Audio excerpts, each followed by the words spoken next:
آج لاہور کا موسم کافی خراب ہو رہا تھا۔ ہر طرف کالے بادل امڈ آئے تھے اور کچھ دیر بعد ہی موسلا دھار بارش شروع ہو گئی تھی۔ زمل ابھی اپنی کلاس سے باہر نکلی تھی اور موسم کے تیور دیکھ کر اسے رونا آ گیا تھا۔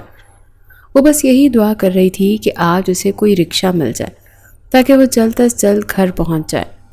ابھی وہ یہی سوچ رہی تھی کہ اچانک ایک وین اس کے سامنے آ کے رکی، جس میں سے دو لوگ نکلے۔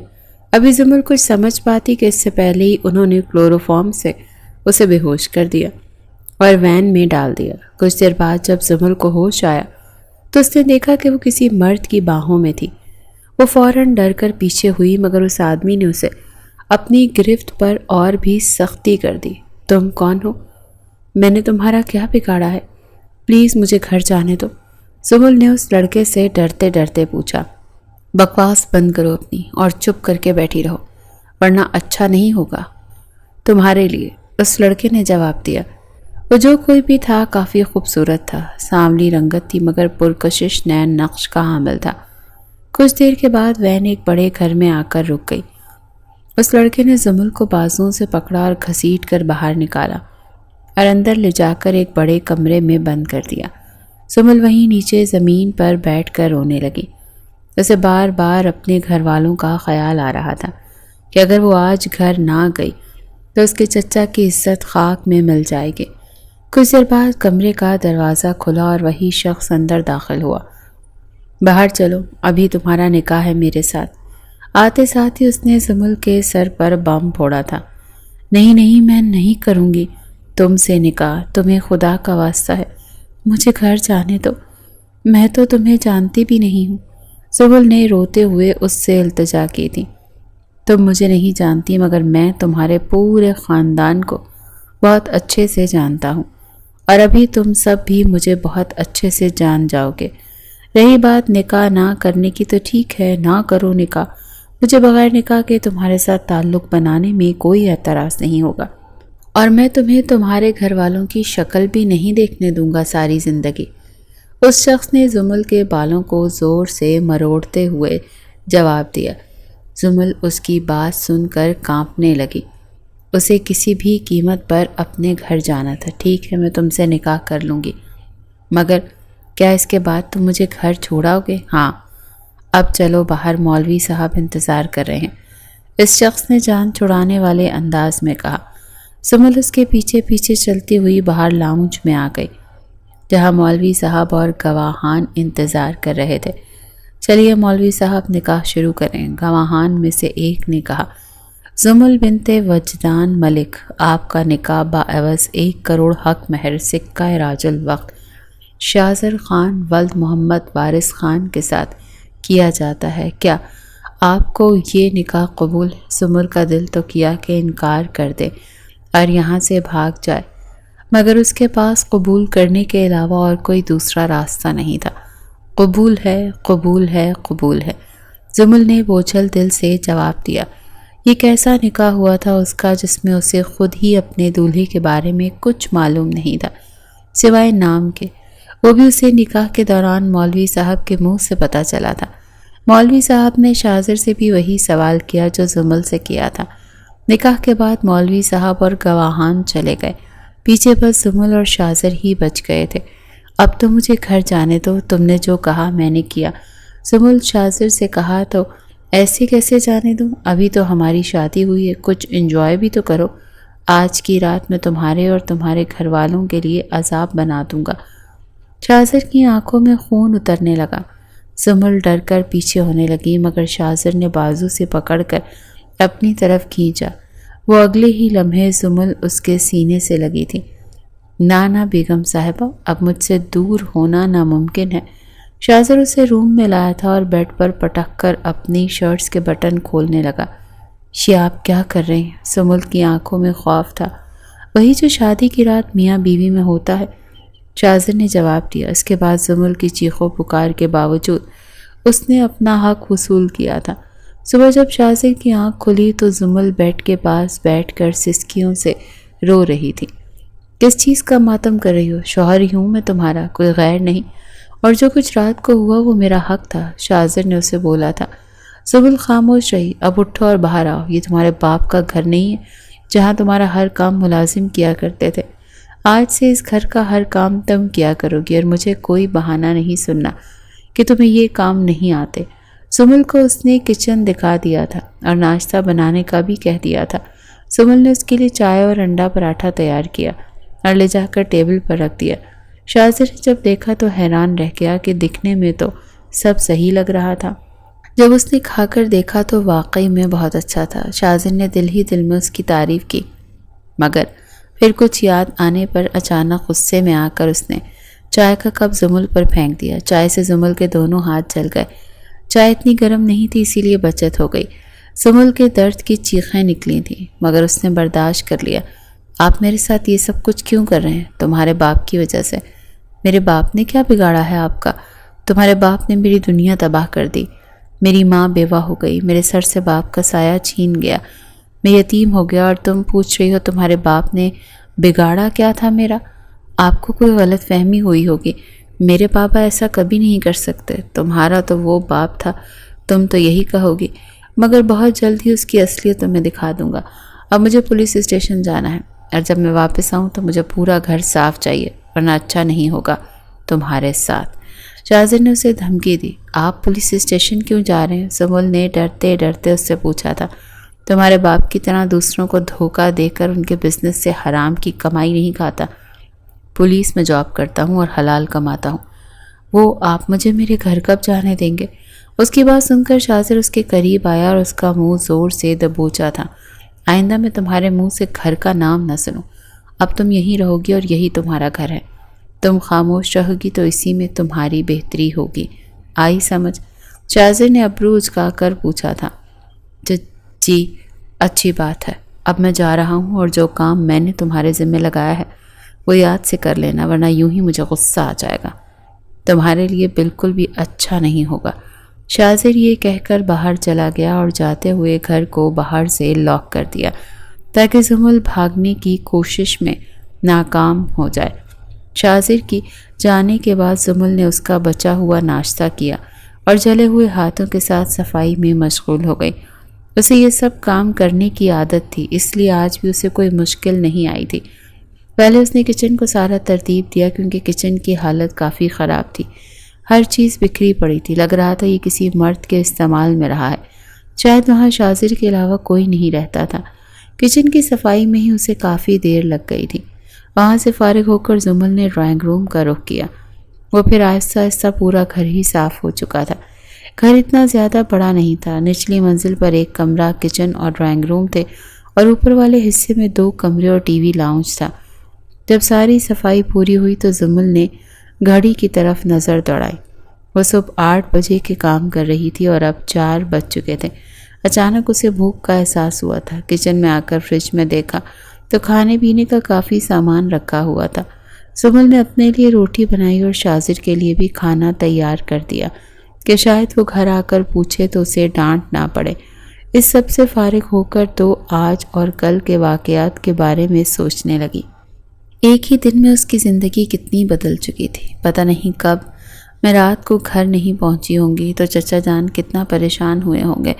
انہوں نے مجھے کہاں کہاں نہیں ڈھونڈا ہوگا۔ چچی جان تو پہلے ہی مجھے پسند نہیں کرتی، اب تک تو انہوں نے سارے خاندان میں یہ مشہور کر دیا ہوگا کہ میں گھر سے بھاگ گئی ہوں۔ یا اللہ، یہ کیسی آزمائش! پہلے میرے ماں باپ مجھ سے دور چلے گئے، پھر چچا نے اپنے پاس تو رکھ لیا، مگر ان کے گھر میں کبھی کسی نے مجھے قبول نہیں کیا۔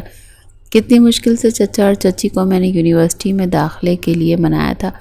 اب تو وہ لوگ پتہ نہیں مجھے گھر میں داخل ہونے بھی دیں گے یا نہیں۔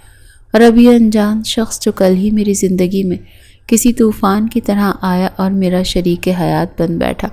پتہ نہیں میرے بابا کی ان سے کیا دشمنی تھی جو یہ کہہ رہے ہیں کہ ان کے والد کو بابا کو مار دیا تھا۔ زمل دکھی دل سے باتیں سوچ رہی تھی کہ اچانک لائٹ چلی گئی۔ زمل کو اندھیرے سے بہت ڈر لگتا تھا، وہ تو ہمیشہ لائٹ جلا کر سوتی تھی۔ اب اچانک اندھیرا ہو جانے سے اسے اپنی جان جاتی ہوئی محسوس ہوئی۔ پہلے کیا کم مصیبتیں تھیں میرے لیے، جب یہ لائٹ بھی چلی گئی۔ زمل نے سوچا تھا باہر کافی رات ہو گئی تھی اور شاذر کا ابھی تک کچھ اتا پتہ نہیں تھا۔ دوسری طرف شاذر کو آج بہت سارا کام تھا کیونکہ وہ ایک ساتھ 2 کیسز پر کام کر رہا تھا۔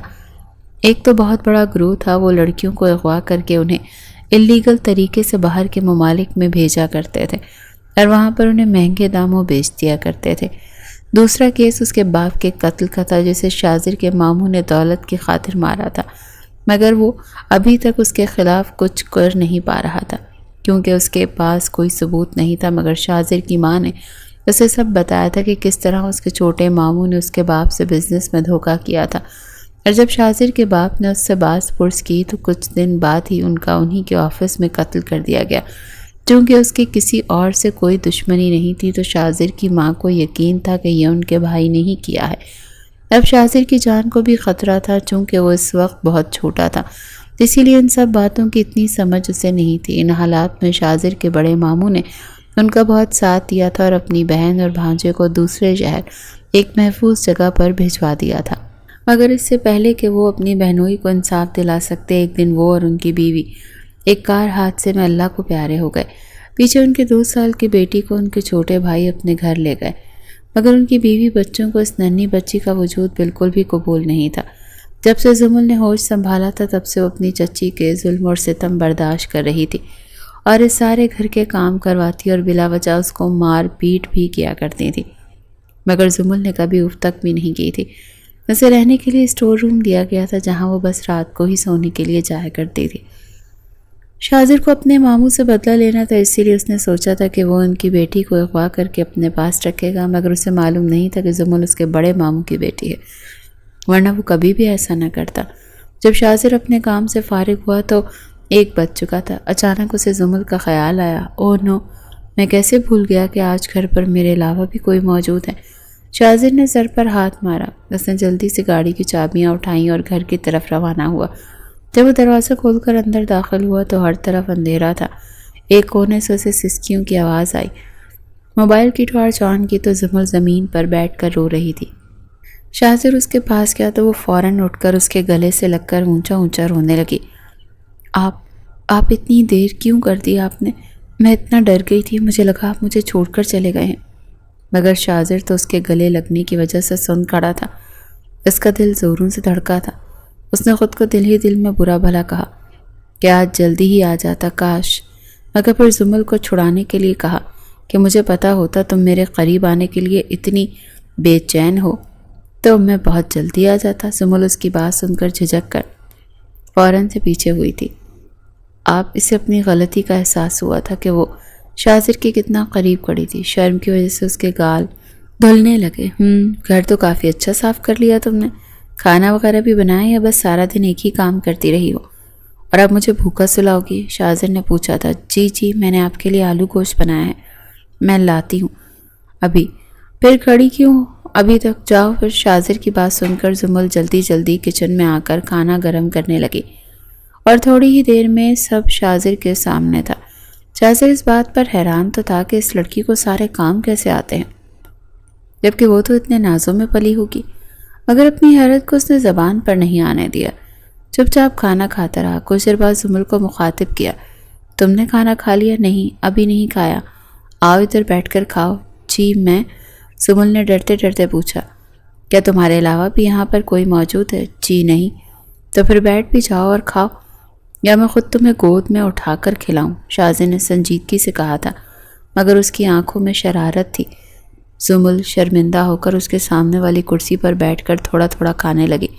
اگر اسی سپیڈ سے کھاتا اور اگلے 6 دن بھی تم نے یہ کھانا ختم نہیں ہونا، میں تمہارے باپ کا ملازم نہیں ہوں زمل میڈم جو تمہیں انتظار میں تمہارے بیٹھا رہوں۔ جلدی کھاؤ اور کمرے میں آؤ فوراً، مجھے دوبارہ تمہیں بلانا نہیں آنا پڑے۔ یہ کہہ کر شاذر اپنے کمرے میں چلا گیا اور پیچھے زمل سوچنے لگی، آج پھر اسے وہی کل والی اذیت برداشت کرنا ہوگی۔ وقت کا کام ہے گزرنا اور وہ گزر گیا۔ آج زمل اور شاذر کے نکاح کو 2 ماہ ہو چکے تھے۔ زمل کے شب روز ایک ہی روٹین میں گزر رہے تھے، سارا دن وہ کام کرتی تھی، شاذر صبح صبح جاتا، رات کو روز دیر سے واپس آتا۔ زمل کو اس کے آنے سے پہلے سونے کی اجازت نہیں تھی، وہ سارا دن اپنے ماں باپ کو یاد کرتی رہتی اور سوچتی کہ پتہ نہیں اس کے چچا نے اسے ڈھونڈنے کی کوشش بھی کی ہوگی یا شکر ادا کیا ہوگا کہ بلا سے جان چھوٹی۔ اس تمام عرصے میں شاذر اس سے بہت کام کی بات کرتا، اگر اس سے ذرا سی بھی غلطی ہو جاتی تو غصے سے شاذر کا ہاتھ اس پر اٹھ جاتا۔ آج اتوار کا دن تھا اور کافی عرصے بعد شاذر گھر پر ہی موجود تھا۔ وہ لاؤنج میں بیٹھ کر اپنے کیس پر کام کر رہا تھا، تبھی زمل اس کے لیے چائے لے کر آئی۔ ابھی شاذر کو چائے دے کر وہ مڑی تھی کہ اچانک اس کو چکر آ گیا۔ اس سے پہلے کہ وہ گرتی، شاذر نے جلدی سے آگے بڑھ کر اسے تھام لیا۔ کیا ہوا؟ تم ٹھیک ہو؟ شاذر نے نرمی سے پوچھا۔ جی وہ بس 1-2 دن سے ایسے ہی کھڑے کھڑے چکر آنا شروع ہو جاتے ہیں، طبیعت بھاری بھاری لگ رہی ہے، زمل نے جواب دیا۔ شاید تمہیں بخار ہو رہا ہے، چلو تیار ہو جاؤ، میں تمہیں ڈاکٹر کے پاس لے چلوں۔ کوئی اچھے کپڑے پہن کر آؤ، یہ کیا ماسی بنی گھوم رہی ہو؟ شاذر نے اسے جھڑکا۔ میرے پاس 2 ہی جوڑے ہیں جو آپ نکاح کے وقت لے کر آئے تھے، اور نہیں ہیں، زمل نے سادگی سے کہا۔ شاذر کو یاد آیا اس نے کبھی اس کو اور کپڑے لے کر ہی نہیں دیے، تو اس کے پاس آئیں گے کیسے؟ اوہ اچھا، چلو تم آؤ، ہم پہلے ڈاکٹر کے پاس جائیں گے، اس کے بعد تمہارے لیے کپڑے لے لیں گے۔ یہ کہہ کر وہ باہر گاڑی میں چلا گیا اور زمل بھی اپنی چادر لے کر باہر آ گئی۔ آدھا راستہ تو گاڑی میں مکمل خاموشی چھائی رہی، تبھی شاذر نے زمل کو مخاطب کیا۔ سنو، زمل جو اپنے ہی خیالوں میں کھوئی ہوئی تھی شاذر کی بات سن کر چونک گئی۔ تم 2 ماہ سے میرے پاس ہو، میں نے تمہارے گھر پر پوری نظر رکھی ہوئی ہے، مگر ایک بات نے مجھے بڑا حیران کیا، تمہارے گھر میں لگتا ہے کسی کو تمہاری کوئی پرواہ نہیں ہے۔ وہ سب لوگ تو بالکل نارمل ہیں، اور مزے کی بات بتاؤں جو میرے حق میں ہوئی، انہوں نے کسی تھانے میں بھی تمہاری گمشدگی کی رپورٹ درج نہیں کروائی، شاید انہیں اپنی بدنامی کا ڈر ہوگا۔ کیسا آدمی ہے تمہارا باپ، جسے اپنی بیٹی سے زیادہ اپنی 2 کوڑی کی عزت پیاری ہے، مگر کوئی بات نہیں، جلد ہی اس کے پاس یہ نام نہاد عزت بھی نہیں ہوگی۔ شاذر کی آواز میں تمسخر تھا۔ وہ میرے بابا نہیں ہیں، ہم لوگ ہاسپٹل آ چکے ہیں، اور ہاں، آئندہ میں تمہارے منہ سے تمہارے گھر والوں میں سے کسی کا نام نہ سنوں۔ اب اترو ابھی۔ زمل شاذر کو یہ بتاتی کہ وحدان ان کے بابا نہیں چچا ہیں، اس سے پہلے ہی شاذر نے اسے خاموش کروا دیا تھا۔ شاذر زمل کو لے کر ایک لیڈی ڈاکٹر کے پاس آیا تھا، جس نے زمل کو چیک اپ کرنے کے بعد شاذر کو مخاطب کیا۔ بہت مبارک ہو شاذر صاحب، آپ باپ بننے والے ہیں۔ شاذر نے حیرانی سے ڈاکٹر کو دیکھا، اور پھر جب بات سمجھ آئی تو اس کے چہرے پر ایک خوبصورت مسکان نے احاطہ کیا تھا۔ Thank you so much doctor صاحبہ، آپ کی وائف بہت ویک ہے، آپ کو ان کا بہت زیادہ خیال رکھنا ہوگا، کسی بھی قسم کی ٹینشن ان کو نہ دی جائے، ورنہ یہ بچے اور ماں دونوں کے لیے نقصان دہ ثابت ہو سکتا ہے، اور ان کو مکمل بیڈ ریسٹ کی ضرورت ہے، آپ کو ان کی ڈائٹ کا بھی خاص خیال رکھنا ہوگا۔ ڈاکٹر نے شاذر کو کچھ ہدایات دینے کے بعد جانے دیا تھا۔ ہاسپٹل سے باہر نکلتے وقت شاذر کے چہرے کی خوشی دیکھنے والی تھی۔ اس نے سب کے سامنے ہی زمل کو گلے لگا کر اس کے ماتھے پر بوسہ دیا، جس پر زمل شرم سے پانی پانی ہو چکی تھی۔ کیا کر رہے ہیں شاذر؟ سب لوگ دیکھ رہے ہیں، کیا سوچیں گے وہ؟ زمل نے شاذر کو بتایا۔ میری بلا سے جو بھی سوچے، آج میں بہت خوش ہوں۔ تم نہیں جانتی زمل، تم نے مجھے کتنی بڑی خوشی دے دی، میرا دل کر رہا ہے میں سب کو چیخ چیخ کر بتاؤں کہ میں باپ بننے والا ہوں۔ شاذر کی خوشی دیکھ کر ہاسپٹل میں سب لوگ بھی ہنس رہے تھے۔ چلو شاپنگ پر چلتے ہیں، آج جو تم کہو گی ہم وہی کریں گے۔ شاذر زمل کا ہاتھ پکڑ کر چل رہا تھا۔ گاڑی میں شاذر سوچ رہا تھا کاش زمل کے باپ نے وہ سب کچھ نہ کیا ہوتا تو وہ زمل کے ساتھ ہمیشہ ہنسی خوشی رہتا۔ یہ سوچ آتی اس نے زمل کو مخاطب کیا تھا، تم یہ مت سمجھنا کہ جو کچھ تمہارے باپ نے کیا ہے میں وہ سب بھول جاؤں گا، میں صرف اس بچی کی وجہ سے تمہارا خیال رکھوں گا، تم اپنی اوقات مت بھولنا۔ زمل جو یہ سوچ رہی تھی کہ شاید اب اس کی آزمائش ختم ہو گئی اور شاذر اسے معاف کر دے گا، مگر شاذر کی بات سن کر اس کے ساری خوشی ملیاں میٹ ہو گئی۔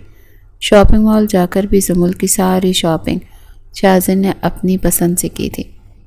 جو چیزیں اس کے سامنے آتی گئی تھیں شاذر نے پیک کرواتا گیا۔ جب شاذر نے سیلز گرل سے نائٹی نکالنے کا بولا تو اس لڑکی نے معنی خیز نظروں سے زمل کو دیکھا تھا۔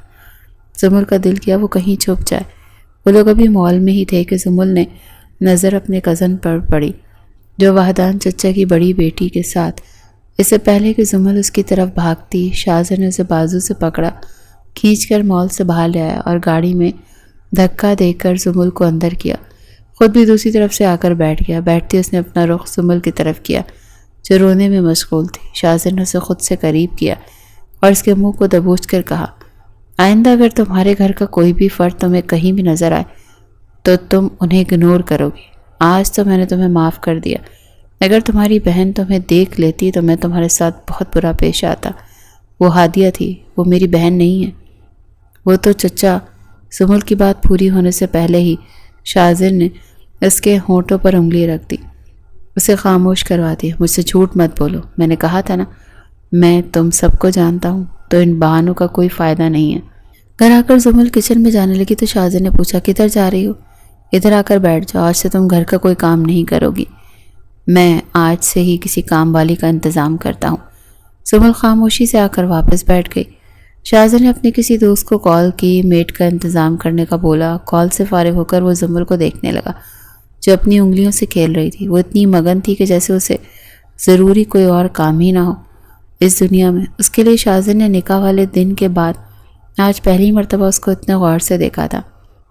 اس کی رنگت بالکل صاف تھی، جیسے ہاتھ لگانے سے میلی ہو جائے۔ لمبی کھڑی ناک، خوبصورت ہونٹ، وہ اتنی پیاری تھی کہ کسی بھی مرد کا ایمان ڈگمگا سکتا تھا اس کے حسن کے سامنے۔ شاذر اچانک اپنی جگہ سے اٹھ کر زمل کے سامنے جا کر کھڑا ہوا۔ زمل اسے اپنے سامنے دیکھ کر خود بھی جلدی سے کھڑی ہو گئی اور اس کے سائڈ سے گزر کر جانے لگی، مگر شاذر نے اس کا ہاتھ پکڑ کر اس کا رخ اپنی طرف کیا اور شدت سے اپنے ہونٹ اس کے لبوں پر رکھ دیے۔ زمل کی آنکھیں حیرت سے باہر کو نکل آئیں۔ اسے شاذر سے اتنے رومانٹک ہونے کی امید نہیں تھی۔ شاذر نے تب تک اسے نہیں چھوڑا جب تک اسے یہ نہیں لگنے لگا کہ زمل کی سانس اب بمشکل آ رہی ہے۔ پیچھے ہو کر اس نے زمل کے سر پر اپنی محبت کی مہر ثبت کی اور کہا شکریہ اتنی بڑی خوشی دینے کے لیے۔ اب میں آفس جا رہا ہوں، تم کھانا مت بنانا، میں آتے ہوئے لیتا آؤں گا، اور فریج میں جو فروٹس پڑے ہیں وہ یاد سے کھا لینا۔ اللہ حافظ۔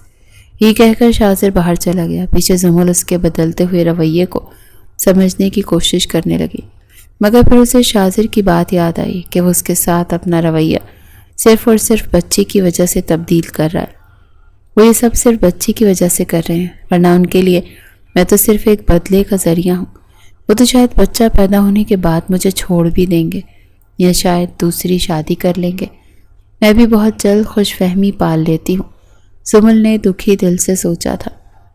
اب شاذر نے اسے کام کرنے سے تو منع کر دیا تھا اور وہ اس کی بات نہ مان کر دوبارہ اسے غصہ نہیں دلانا چاہتی تھی، اس لیے اندر کمرے میں جا کر آرام کرنے کا سوچا۔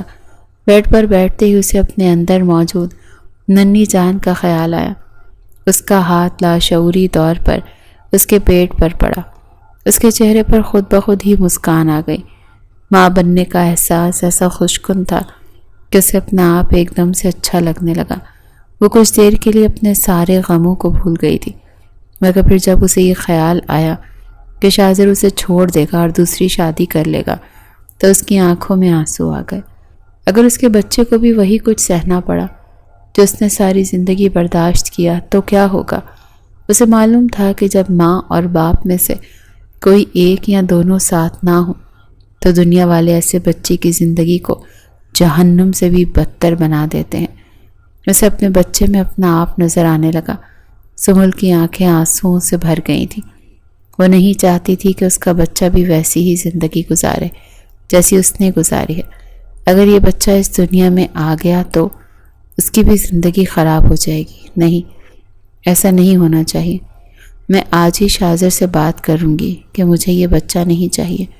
شام کو شاذر گھر آیا تو زمل اسی کے انتظار میں باہر لاؤنج میں بیٹھی تھی۔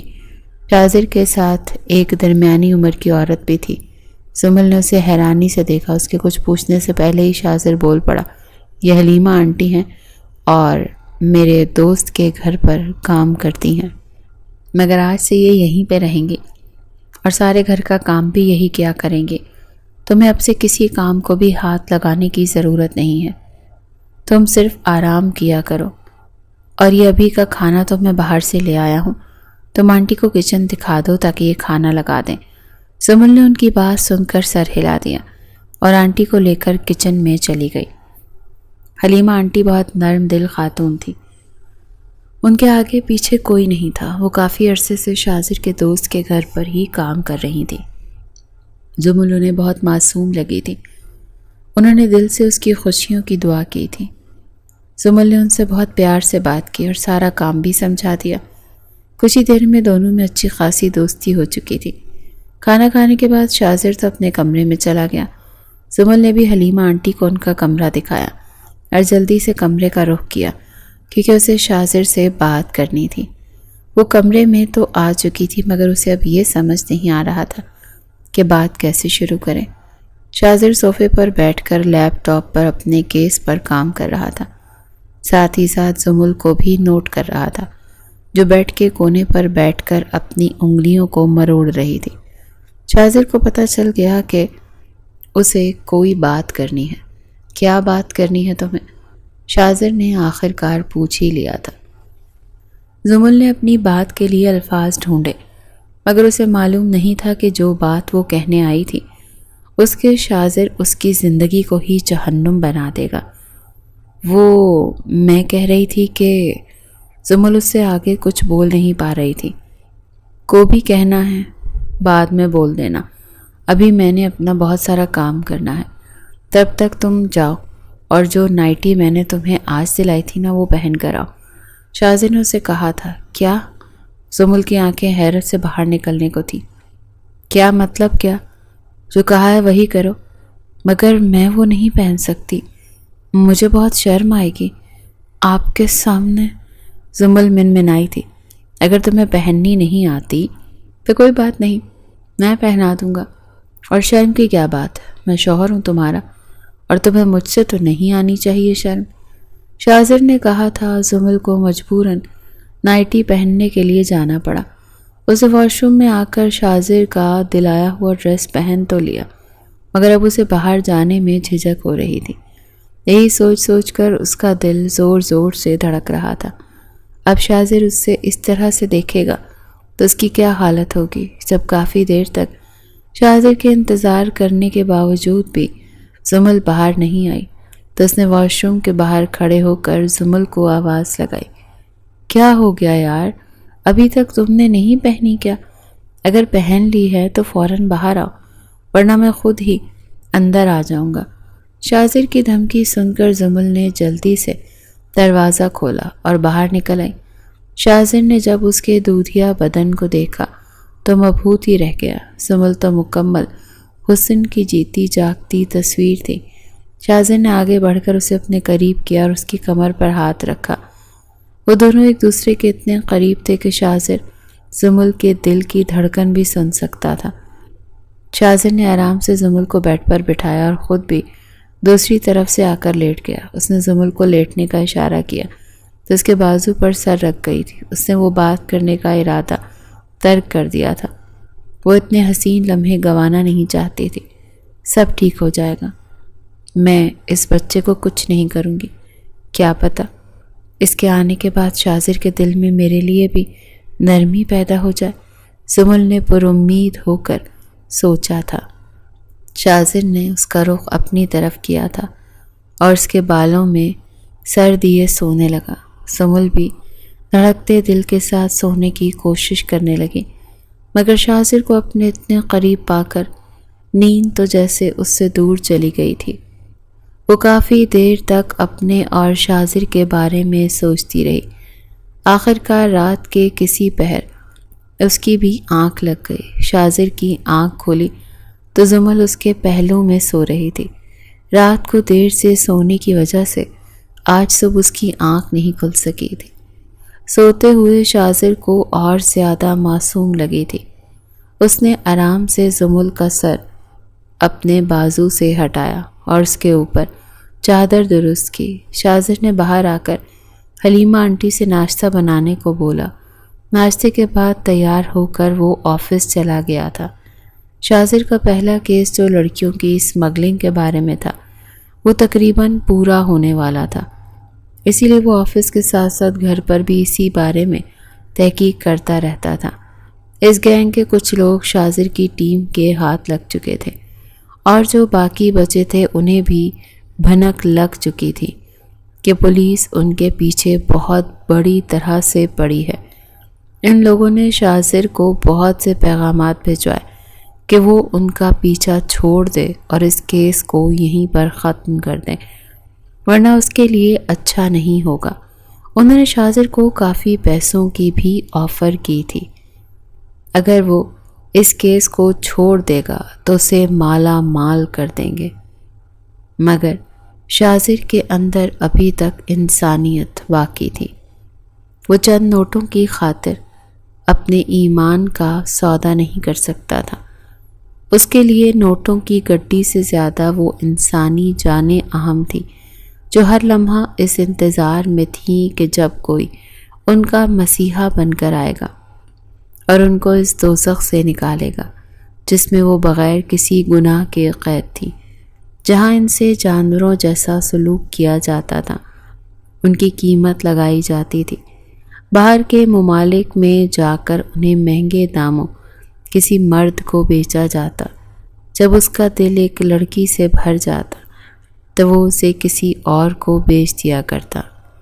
اس طرح جب تک ان معصوموں کا حسن رہتا، مرد ان کے جسم کو نوچ نوچ کر اپنی ہوس کو تسکین پہنچاتے۔ جب ان کا حسن ڈھل جاتا تو ان کو لوگوں کے گھروں میں کام کرنا پڑتا اور سڑکوں پر زندگی گزارنی پڑتی۔ شاذر چاہتا تھا وہ جلد از جلد اس گھناؤنے کام کا جڑ سے خاتمہ کر دے گا کہ کسی کی بہن بیٹی کو بھی اس اذیت سے نہ گزرنا پڑے۔ دوسری طرف زمل جب اٹھی تو اس نے فوراً ٹائم دیکھا۔ اب تو صبح کے 10 بج گئے تھے۔ یا اللہ، میں اتنی دیر کیسے سو گئی اور شاذر نے بھی مجھے نہیں اٹھایا؟ وہ کیا سوچیں گے کہ اتنی پکی نیند ہے میری؟ زمل نے سر پر ہاتھ مار کر خود کو بولا، اور اسے یاد آیا کہ رات کو شاذر حلیمہ آنٹی کو لایا تھا تو شاید انہوں نے ہی شاذر کو ناشتہ بنا کر دیا ہوگا۔ یہ سوچ کر اسے تھوڑی سی تسلی ہوئی کہ وہ بھوکا تو گھر سے نہیں گیا ہوگا۔ زمل فریش ہو کر باہر آئی تو حلیمہ آنٹی کچن کی صفائی کر رہی تھی۔ اس نے ہلکا سا کونکار کر انہیں اپنی طرف متوجہ کیا۔ حلیمہ آنٹی نے اسے دیکھا تو مسکرا کر سلام کیا اور پوچھا، بی بی جی آپ کے لیے ناشتہ بنا دوں؟ حلیمہ آنٹی آپ پلیز مجھے بی بی جی نہ بولیں، آپ میری ماں جیسی ہیں، مجھے میرے نام سے بلا لیا کریں۔ زمل نے بہت پیار سے حلیمہ آنٹی کو بولا تھا۔ زمل کی بات سن کر وہ بہت خوش ہوئی اور بولا، اچھا زمل بیٹی بتاؤ تمہارے لیے کیا بناؤں؟ مینا ماں جی کہ آپ میرے لیے بس چائے بنا دیں۔ زمل نے بھی انہیں ماں کہا۔ وہ اس لفظ کو بولنے کے لیے ترس گئی تھی۔ وہ بہت چھوٹی تھی جب اس کے ماں باپ اسے اس ظالم دنیا میں دھکے کھانے کے لیے اکیلا چھوڑ گئے تھے۔ آج حلیمہ آنٹی میں اس کو اپنی ماں نظر آئی تھی۔ وہ دل سے انہیں ماں بول رہی تھی۔ جب حلیمہ آنٹی نے اسے چائے لا کر دی تو زمل نے انہیں بھی اپنے ساتھ ہی بیٹھنے کا کہا۔ ماں آپ بھی میرے پاس بیٹھ جائیں، کچھ دیر آپ صبح سے کام کر رہی ہوں گی، اب تھک گئی ہوں گی۔ نہیں بیٹا کوئی بات نہیں، ابھی تو میں نے صرف کچن کا کام مکمل کیا ہے، گھر کی صفائی تو ابھی باقی ہے۔ مجھے شاذر بیٹے نے خاص ہدایت کی تھی آج صبح جاتے ہوئے کہ میں تمہارا بہت خیال رکھوں اور تمہیں کسی کام کو بھی ہاتھ نہ لگانے دوں ورنہ تمہاری طبیعت خراب ہو سکتی ہے۔ کوئی بات نہیں اماں، کام بھی ہو جائیں گے، ابھی آپ مجھ سے بہت ساری باتیں کریں، آپ مجھے میری ماں جیسی لگتی ہیں، آپ بھی ان کی طرح بہت شفیق ہیں۔ زمل نے پیار سے کہا۔ اب کہاں ہوتی ہیں بیٹا تمہاری والدہ؟ حلیمہ آنٹی نے اس کی ماں کے بارے میں پوچھا۔ انہیں لگا تو شاید زمل کا میکہ کسی دوسرے شہر میں ہوگا، اس لیے وہ اپنی ماں کو یاد کر رہی ہوگی۔ وہ اب اس دنیا میں نہیں ہے۔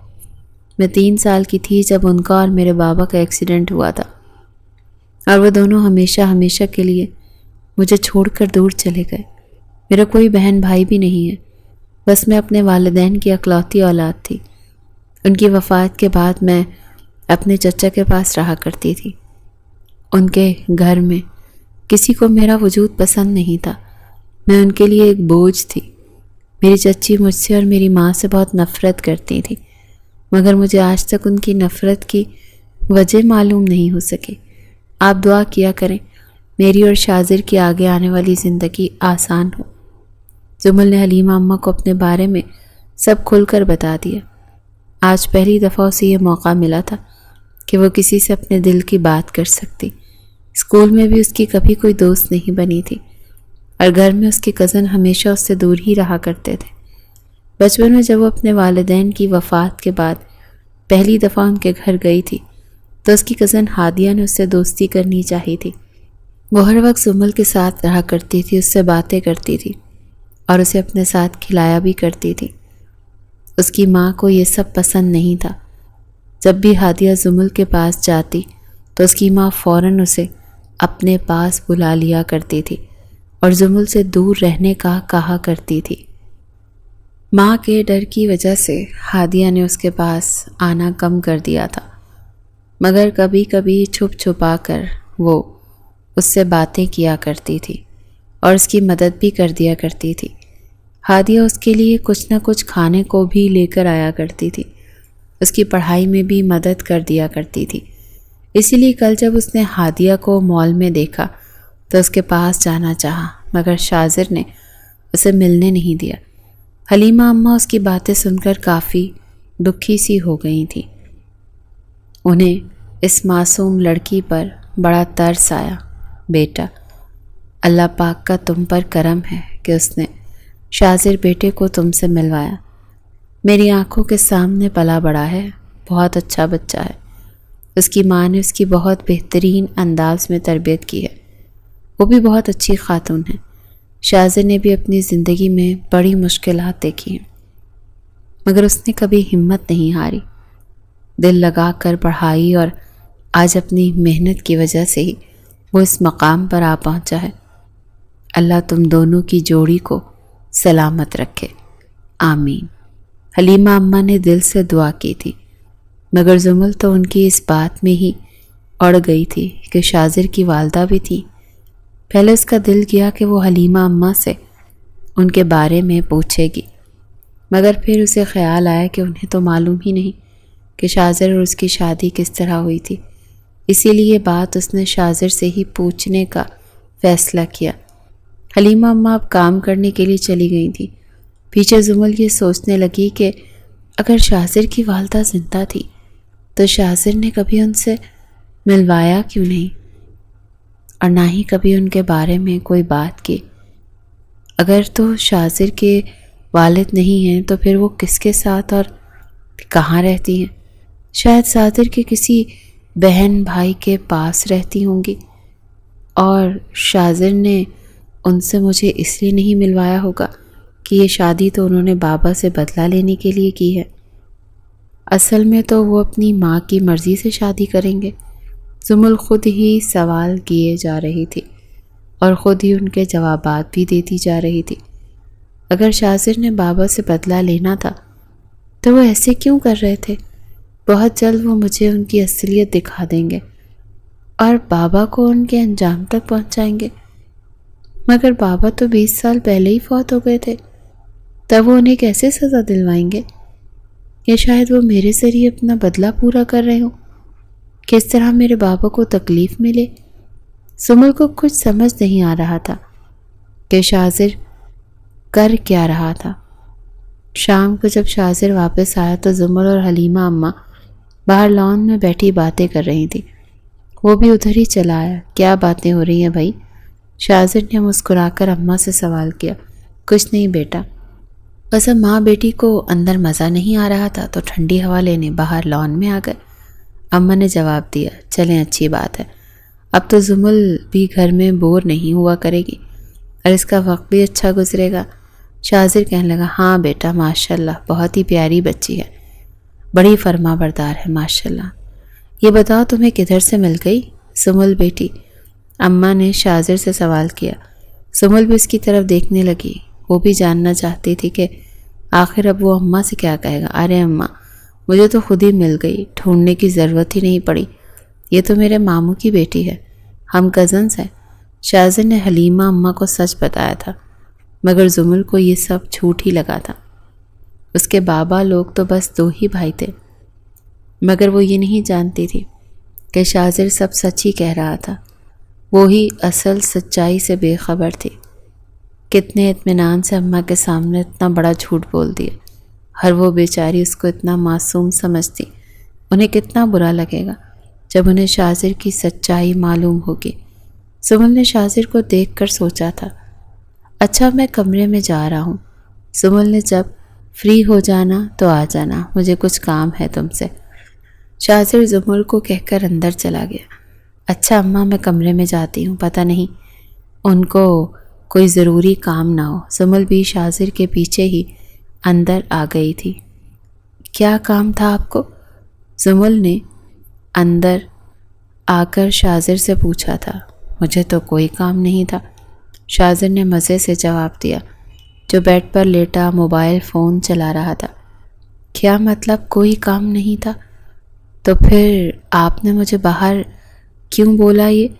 اندر آ جاؤ، کام ہے، زمل نے حیرت سے پوچھا۔ اسے شاذر کی باتوں کی سمجھ نہیں آتی تھی۔ زمل کی بات سن کر شاذر نے فون سائڈ ٹیبل پر رکھا اور اٹھ کر زمل کے پاس آیا۔ وہ میں نے اس لیے بولا کہ تم نے آج سارا دن اماں جی کے ساتھ گزارا تو کچھ ٹائم اب اپنے میاں کے ساتھ بھی گزار لو، شاذر نے زمل کی ناک دباتے ہوئے کہا۔ وہ دونوں بیڈ پر بیٹھ گئے۔ اچانک زمل کو آج صبح والی بات یاد آئی تو اس نے ہمت کر کے شاذر سے پوچھنے کا فیصلہ کیا۔ سنیے، زمل نے پکارا۔ جی سنائیے، شاذر نے بھی اسی کے انداز میں جواب دیا۔ اسے یہ لڑکی اب اچھی لگنے لگی تھی۔ وہ چاہ کر بھی اس سے سختی نہیں کر پاتا تھا۔ وہ اماں بتا رہی تھیں کہ آپ کی ماما زندہ ہے، مگر آپ نے کبھی ان کا ذکر نہیں کیا۔ وہ کہاں رہتی ہیں؟ زمل نے دل کی بات کہہ دی تھی۔ شاذر پہلے تو یہ سن کر چپ ہو گیا، مگر پھر بولا، وہ اسلام آباد ہوتی ہیں میرے دادا اور دادی کے ساتھ، اور میں تمہیں ان سے ملواؤں گا۔ اگر تمہارے باپ نے وہ سب کچھ نہ کیا ہوتا تو وہ اپنی بھتیجی سے مل کر بہت خوش ہوتی، مگر اب ان کا ری ایکشن کیا ہوگا اس بارے میں کچھ کہا نہیں جا سکتا۔ ایک دفعہ میرے بابا کے قتل کا کیس سالو ہو جائے تو میں تمہیں ان کے پاس لے جاؤں گا یا انہیں ادھر ہی بلوا لوں گا۔ کیا مطلب کہ وہ اپنی بھتیجی سے مل کر خوش ہوتی؟ زمل نے حیرانی سے سوال کیا۔ وہ تمہاری پھپھو ہیں اور تمہارے بابا کی سگی بہن، مگر تمہارے باپ نے صرف پیسوں کی لالچ میں اپنے ہی آگے بہن بھائی کی زندگی خراب کر دی، ایک کو بیوہ کر دیا اور بھائی اور بھابھی کی جان لے لی۔ شاذر نے اس کے سر پر بم پھوڑا تھا۔ زمل تو اس کی بات سن کر ساکت رہ گئی۔ کیا آپ چاچو کو میرے بابا سمجھ رہے ہیں؟ اسے اب بات کچھ سمجھ آ رہی تھی۔ شاذر ابھی اس کی بات سن ہی رہا تھا کہ اس کے فون پر ایک کال آ گئی۔ کال سننے کے بعد اس نے زمل کو مخاطب کیا۔ میں شاید آج رات کو نہ آ سکوں تو تم اور اماں ایک ہی کمرے میں سو جانا، میں باہر سے دروازہ بند کر دوں گا، اللہ حافظ۔ یہ کہہ کر بغیر زمل کی بات سنے وہ گھر سے باہر چلا گیا اور پیچھے زمل کو پریشان کر گیا۔ نہیں شاذر، مجھے وحدان چچا کی بیٹی تو نہیں سمجھ رہے، کیونکہ میرے بھی تو ماما بابا کی ڈیتھ ہو گئی تھی، تو کیا وحدان چچا نے بابا ماما اور شاذر کے بابا کو مارا تھا اور شاذر میری سگی پھپھو کا بیٹا ہے؟ یا خدایا، چچا ایسا کیسے کر سکتے ہیں؟ مجھے شاذر کو سب بتانا ہوگا۔ میں ان کے وجدان ملک کی بیٹی ہوں، وہ تو ورنہ ہمیشہ ہی اس غلط فہمی کی وجہ سے میرے ساتھ برا سلوک کریں گے۔ زمل پریشان سی یہ سب سوچ رہی تھی۔ اب اسے شاذر کے گھر آنے کا انتظار تھا، جو پتہ نہیں کہاں چلا گیا تھا۔ دوسری جانب شاذر نے اپنی ٹیم کے ساتھ سمگلنگ کے اس پر چھاپا مارا۔ انہیں اطلاع ملی تھی کہ اس ٹیم کا ہیڈ بھی اس پر آیا ہوا ہے اور اب وہ لوگ لڑکیوں کو سمندر کے راستے سمگل کرنے والے ہیں، مگر شاذر کی ٹیم وقت پر وہاں تک پہنچ چکی تھی اور کچھ ہی دیر میں ان کے اڈے پر قبضہ کر لیا تھا۔ تمام لڑکیوں کو بالکل حفاظت کے ساتھ بازیاب کر لیا گیا تھا اور جو لوگ بھی اس گھنونے کام میں شریک تھے ان سب کو سزا کی خاطر جیل کی سلاخوں کے پیچھے بھیج دیا گیا۔ ان سب کاموں میں رات گزر گئی۔ صبح شاذر کو خیال آیا کیوں نہ ایک کیس تو نمٹ گیا، اب زمل کے باپ سے بھی مل لیا جائے اور اسے بھی اپنے انجام تک پہنچا دیا جائے۔ اس نے زمل کو ہمیشہ اپنے ساتھ رکھنے کے بارے میں سوچ لیا تھا۔ اب اسے احساس ہو چکا تھا کہ وہ ایک بے قصور کو سزا دے کر غلط کر رہا ہے۔ وہ اس کے بچے کی ماں بننے والی تھی اور شاذر کے دل میں بھی اب اس کی محبت جڑیں مضبوط کر چکی تھی۔ وہ زمل کے بغیر نہیں رہ سکتا تھا۔ جب وہ زمل کے گھر پہنچا تو زمل کے ساتھ گھر والے اسے اکٹھے ہی نظر آ گئے۔ وہ سب ناشتہ کر رہے تھے۔ اس وقت ٹیبل پر 4 لوگ موجود تھے۔ سمل کے چچا چچی، جنہیں شاذر اس کے ماں باپ سمجھتا تھا، ساتھ میں ان کے دونوں بچے ہادیہ اور احد بھی موجود تھے۔ ہادیہ تو زمل جتنی بھی تھی، احد کی عمر لگ بھگ 16 سال تھی۔ شاذر کو دیکھ کر وحدان صاحب کھڑے ہو گئے تھے۔ کون ہو تم؟ اور ہمارے گھر میں ایسے کیسے گھسے آ رہے ہو؟ انہوں نے چلا کر پوچھا تھا۔ آواز نیچے رکھیے سسر صاحب، ورنہ چلا کر بات کرنا مجھے بھی آتا ہے۔ شاذر نے سنجیدگی سے جواب دیا تھا۔ کون داماد؟ کیسا داماد؟ میری بیٹی تو یہ کھڑی، پھر تم؟ وحدان صاحب نے کہا تھا۔ لگتا ہے آپ بدنامی کے ڈر سے اپنی دوسری بیٹی زمل کو بھلا چکے ہیں، مگر میں آپ کو سب یاد دلا دوں گا۔ شاذر نے کہا تھا۔ وہ میری بیٹی نہیں تھی، میرے بھائی کی اولاد تھی، جسے میں نے بیٹیوں کی طرح رکھا تھا، مگر اس نے کیا کیا؟ گھر سے ہی بھاگ گئی۔ شاذر ان کی بات سن کر لڑکھڑایا تھا۔ کہا تھا نا میں نے کہ وہ ناہنجار اپنے کسی یار کے ساتھ بھاگ گئی ہوگی۔ میں نے آپ کو بہت پہلے ہی بولا تھا اس حرام خور کو گھر سے مت لائیں، اوپر سے آپ نے اسے یونیورسٹی بھی بھیج دیا۔ زمل کی چچی نے سب کے سامنے ہی اس کے چچا کو برا بھلا کہا تھا۔ اتنی دیر میں شاذر سنبھل چکا تھا، اسے معلوم ہو گیا تھا کہ اس سے کتنی بڑی غلطی ہو گئی تھی۔ نکاح کے وقت اسے لگا بھی تھا کہ مولوی صاحب نے وحدان نہیں وجدان بولا تھا، مگر اسے وہ اپنا وہم لگا تھا۔ سنو لڑکے، تم جو کوئی بھی ہو، جاؤ یہاں سے، ہمارا اب زمل سے کوئی واسطہ نہیں ہے۔ وحدان صاحب نے کہا۔ اس عرصے میں ہادیہ اور احد بالکل خاموش کھڑے اس صورتحال کو سمجھنے کی کوشش کر رہے تھے۔ میں جو کوئی نہیں، شاذر خان ہوں، وارث خان اور طیبہ ملک کا بیٹا شاذر۔ شاذر نے دھماکہ کیا تھا۔ کیا مطلب؟ وارث خان کے بیٹے کو تم؟ وحدان نے لڑکھڑا کر پوچھا۔ ہاں، اسی وارث خان کا بیٹا جس کی محنت سے بنائے ہوئے بزنس پر آج تم سب عیش کر رہے ہو۔ تم نے اپنی ہی بہن کا گھر اجاڑا تھا صرف اس دولت کی خاطر۔ تمہیں لگا تھا میں بھی مر گیا ہوں، مگر میں اور میری ماں تمہاری پہنچ سے بہت دور چلے گئے تھے۔ ہمیں وجدان ماموں یہاں سے لے کر گئے تھے، پھر کب ماموں نے تمہارا پول کھولنا چاہا تو تم نے اپنے ہی سگے بھائی اور بھابھی کو بھی مروا دیا۔ شاذر نے اس کی ساری کہانی اسے بتا دی تھی۔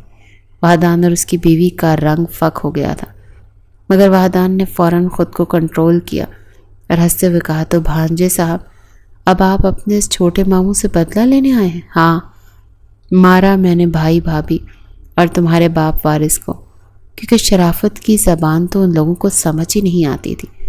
پہلے ابا جان کے دیے ہوئے بزنس سے میں نے اپنا حصہ الگ کیا، مگر تمہارے باپ کی وجہ سے میرے ہاتھ سے اتنا بڑا کانٹریکٹ چلا گیا اور میرا سارا بزنس ڈوب گیا۔ میرے اپنے سگے بھائی نے میرا ساتھ نہیں دیا اور سے میری ہی لالچ کا انجام بولا۔ میں نے بھائی کی بات تو برداشت کر لی، مگر تمہارے باپ سے بدلہ لینا تھا ہر حال میں، تو میں نے اس کے بزنس میں تھوڑا سا انویسٹ کیا۔ وہ پاگل آدمی بھی مان گیا۔ آہستہ آہستہ میں اپنا پروفٹ نکالنے لگا، مگر تمہارے باپ نے کہا کہ میں چوری کر رہا ہوں۔ اس نے مجھے کیا کرنے کی دھمکی دی اور کہا کہ وہ مجھے جیل میں بھجوا دے گا۔ میں نے اسے پیار سے سمجھانے کی کوشش کی، مگر وہ نہیں مانا، تو مجھے مجبوراً اس کا کام تمام کرنا پڑا۔ اس کے بعد تمہیں بھی راستے سے ہٹانے کے لیے میں نے تمہارے گھر آگ لگوا دی۔ وہ کیا ہے نا کہ دولت چیز ہی ایسی ہے۔ میں نے کہا کہ میری بہن کو بھی اس کے شوہر کے پاس بھیج دوں، وہ اکیلی یہاں کیا کرے گی، مگر وجدان بھائی تم لوگوں کو پہلے ہی وہاں سے نکال کر لے گئے تھے۔ اتنا تو ٹھیک تھا، مگر وہ بھی تمہارے باپ کی طرح مجھے جیل بھیجوانا چاہتے تھے۔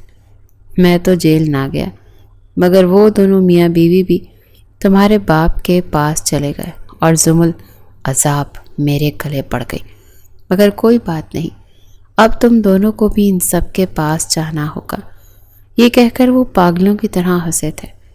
ان کی بیوی بھی مسکرانے لگی، مگر ان کے دونوں بچے حیرت سے اپنے ماں باپ کو دیکھ رہے تھے۔ وہ اتنے شفاق کیسے ہو سکتے ہیں؟ شاذر نے غصے میں ان دونوں میاں بیوی کو دیکھا، بغیر کچھ کہے باہر آ گیا۔ اس کا کام ہو چکا تھا۔ اس نے اپنی شرٹ میں لگے کیمرے سے ہر بات ریکارڈ کر لی تھی، مگر پھر سے اپنے باپ اور ماموں ممانی کی یاد سے اس کی آنکھیں نم ہونے لگی۔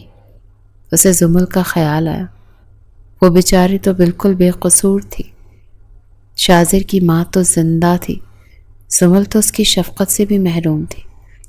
شاذر نے خود کو کوسا تھا، وہ اتنا بے وقوف کیسے ہو سکتا ہے؟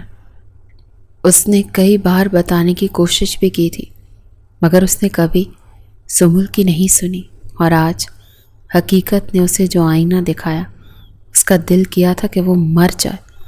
اب اسے جلد از جلد گھر پہنچ کر زمل کو سب بتا کر اس سے معافی مانگنی تھی، مگر اس نے راستے میں ہی وحدان کے گھر کی ساری باتیں اپنے سینئرز کو بھجوا دی تھی۔ اب اریسٹ وارنٹ آنا تھا، اور پھر مجرم اپنے کیفر کردار تک پہنچا دیے جائیں گے۔ شاذر نے گھر پہنچ کر اپنے کمرے کا دروازہ کھولا تو آگے زمل بے تابی سے اس کا انتظار کر رہی تھی۔ شاذر کو دیکھ کر وہ بھاگ کر اس کے پاس آئی اور کہا، مجھے آپ سے بہت ضروری بات کرنی ہے۔ آپ کو غلط فہمی ہوئی تھی کہ میں وحدان چچا کی بیٹی ہوں۔ زمل کی بات پوری ہونے سے پہلے ہی شاذر نے اس کے منہ پر انگلی رکھ کر اسے چپ کروایا اور ہاتھوں سے پکڑ کر زمل کو بیڈ پر بٹھایا اور خود بیڈ کے ساتھ نیچے بیٹھ گیا۔ زمل کا ہاتھ پکڑ کر شاذر رونے لگا اور پھر خود بھی اس کے آگے ہاتھ جوڑ دیے۔ مجھے معاف کر دو زمل، میں تمہارا مجرم ہوں، مجھے سب کچھ پتہ چل گیا ہے، یہ بھی کہ تم وجدان ماموں کی بیٹی کو۔ شاذر روتے ہوئے اس سے کہہ رہا تھا۔ اسے روتے دیکھ کر زمل بھی رونے لگی۔ شاذر، یہ آپ کیا کہہ رہے ہیں؟ خدا را چپ ہو جائیں، میں آپ کو اس طرح روتے ہوئے نہیں دیکھ سکتی۔ کوئی بات نہیں، آپ نے میرے ساتھ کچھ برا نہیں کیا، میں ویسے بھی وہاں بہت مشکل زندگی گزار رہی تھی۔ آپ نے تو میرے ساتھ نکاح کیا ہے، کچھ گناہ نہیں کیا، میں نے آپ کو معاف کیا۔ شاذر نے اٹھ کر زمل کو گلے لگایا۔ بہت شکریہ زمل، تم بہت اچھی ہو۔ اس کے بعد شاذر نے زمل کو ساری بات بتائی کہ کس طرح اس کے باپ اور زمل کے والدین کو وحدان نے مارا تھا، اور جس وجہ سے مارا تھا، ساری بات سن کر زمل رونے لگی۔ میں کبھی سوچ بھی نہیں سکتی تھی کہ چچا اتنے گر سکتے ہیں کہ وہ اپنے سگے بھائی کی جان لے لیں گے۔ میں ان کو کبھی معاف نہیں کروں گی، آپ انہیں بدتر سزا دلوائیں۔ زمل نے شاذر سے کہا، تم فکر نہیں کرو، آج ہی ان کے گھر جا کر انہیں گھسیٹ کر جیل لاؤں گا اور پھانسی بھی دلواؤں گا۔ شاذر نے زمل کو ساتھ لگاتے ہوئے کہا۔ شاذر کچھ دیر زمل کے ساتھ رہ کر واپس پولیس اسٹیشن آ گیا تھا۔ اس نے اپنی ٹیم کے ساتھ وحدان کے گھر پر ریڈ ڈالی اور اسے اور اس کی بیوی کو گرفتار کر کے جیل بھیج دیا۔ دونوں بچوں کو اس نے زمل کے پاس بھجوا دیا تھا تاکہ وہ اس ڈرامہ سے تھوڑا باہر آ سکیں۔ اس سب میں ان معصوموں کی کوئی غلطی نہیں تھی۔ زمل بھی ہادیہ اور آہت سے مل کر بہت خوش ہوئی تھی۔ اسے کافی عرصے بعد ان دونوں سے ملنے کا موقع ملا تھا۔ دونوں ابھی تک صدمے میں تھے۔ زمل جانتی تھی کہ ان دونوں کو ٹھیک ہونے میں بہت وقت لگے گا، مگر وہ آہستہ ہی صحیح آمنہ روٹین پر واپس آ جائیں گے، کیونکہ وقت سب سے بڑا مرہم ہوتا ہے۔ 2 سال بعد آج گھر میں ہر طرف بھاگ دوڑ لگی ہوئی تھی، کیونکہ آج ہادیہ کا نکاح تھا اور پھر 2 ہی مہینے کے بعد اس کی رخصتی بھی ہونے والی تھی۔ ان 2 سالوں میں بہت کچھ بدل چکا تھا، وقت نے سب بدل دیا تھا۔ زمل کے چچا کو پھانسی ہو گئی تھی، جبکہ چچی کو ان کا ساتھ دینے کی وجہ سے عمر قید ہوئی تھی۔ مگر وہ بھی 1 سال کے اندر ہی جیل میں صدمے کی وجہ سے وفات پا گئی تھی۔ ہادیہ اور احد کو ٹھیک ہونے میں کافی وقت لگا تھا، مگر اب وہ بھی نارمل ہو چکے تھے۔ شاذر نے اپنی ماں کو بھی لاہور بلوا لیا تھا۔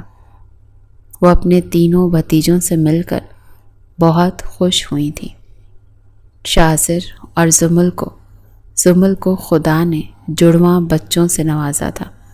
بیٹی کا نام ہادیہ نے رکھا تھا عنایہ، اور بیٹے کا نام طیبہ بیگم نے وارث خان رکھا تھا۔ زمل اور شاذر نے خوشی سے اپنے دونوں بچوں کے یہ نام رکھ لیے تھے۔ زمل کی زندگی اب ویسی ہی تھی جیسی وہ چاہتی تھی۔ غم کے بادل اب ان کی زندگیوں سے چھٹ گئے تھے، اور اب ہر طرف بس خوشیاں ہی خوشیاں تھیں۔